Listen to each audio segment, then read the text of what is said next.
خبر شامل کرتے ہیں اسلام آباد سے۔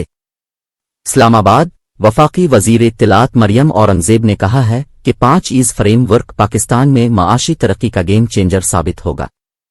سماجی رابطے کی ویب سائٹ ٹویٹر پر منصوبے کی تفصیلات شیئر کرتے ہوئے مریم اورنگزیب نے کہا کہ ایکسپورٹس ای پاکستان، انوائرمنٹ، انرجی اور ایکویٹی ٹرن اراؤنڈ پاکستان کے ستون ہیں۔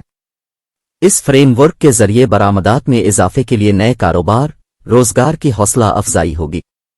مریم اورنگزیب کا کہنا تھا کہ تعلیم، صحت کے فروغ اور آبادی پر کنٹرول سے پاکستان کی ترقی کی راہ ہموار ہوگی۔ سستی اور بلا تعطل توانائی کی فراہمی سے معیشت و کاروبار میں نئی تیزی آئے گی۔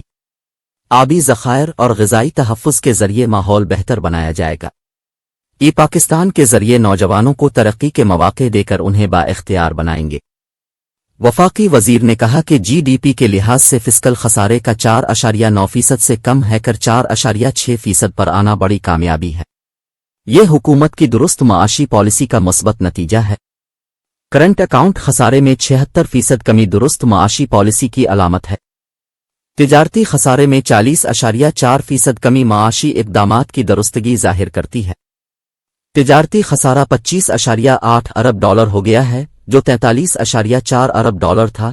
یہ بہتری کی جانب آغاز ہے۔